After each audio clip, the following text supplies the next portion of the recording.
विधानसभा निवडणुका अगदीच तोंडावर आलेल्या आहेत. म्हणजे ऑक्टोबरमध्ये या निवडणुका होतील.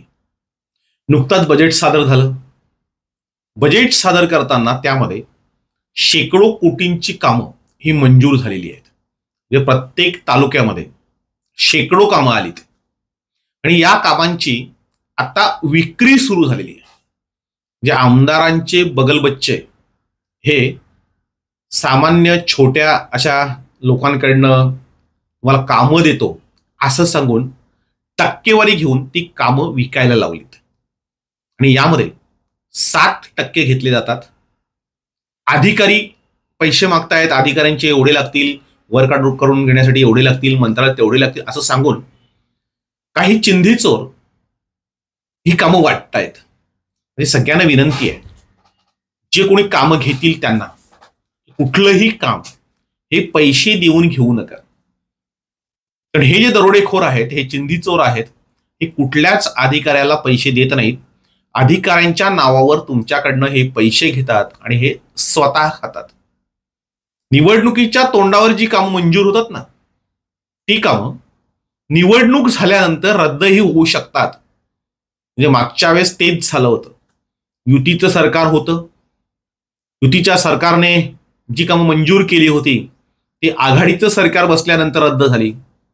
आघाडीचं सरकार गेलं, पुन्हा युतीचं सरकार आलं, त्यावेळेस त्यांनी त्यांची कामं रद्द केली. आता कुणाचं सरकार येईल, कोण मंत्री बनेल हे काहीही सांगता येत नाही. आणि म्हणूनच फक्त 2 महिने राहिलेत.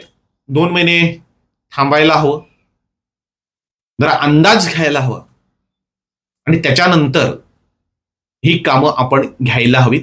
नाहीतर हे चिंधी चोर आपली घरं भरतील.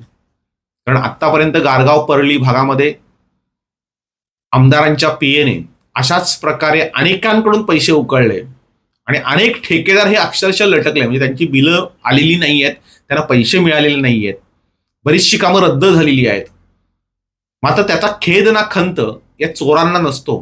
तुम्ही बुडलेत, तुम्ही बुडा, आमची घरं भरली पाहिजेत. म्हणजे पैशांसाठी जे घरची इज्जत बाहेर काढतात, बाहेर टाकतात, दुसऱ्याला देतात, त्यांच्याकडनं कुठल्याही प्रकारच्या अपेक्षा ठेवू नका, नाहीतर तुमचीही फसगत होऊ शकते.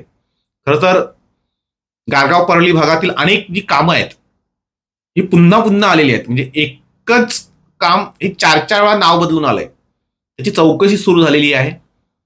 ही कामं पुन्हा पुन्हा आल्याचं म्हणजे परली नावाचं गाव आहे, त्या परली गावामध्ये एकच काम 4 नावं वेगवेगळी करून आलेली आहेत.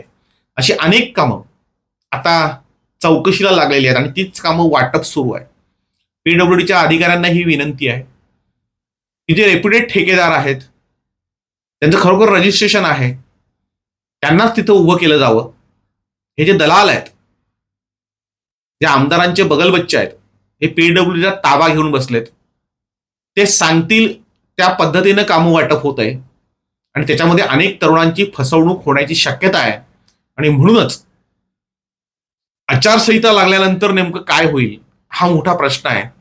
त्याचं भान ठेवून प्रत्येक ठेकेदाराने किंवा ठेकेदार होऊ इच्छिणाऱ्या प्रत्येकाने पैसे खर्च करावेत, नाहीतर आपली फसगत होऊ शकते, हे लक्षात ठेवा.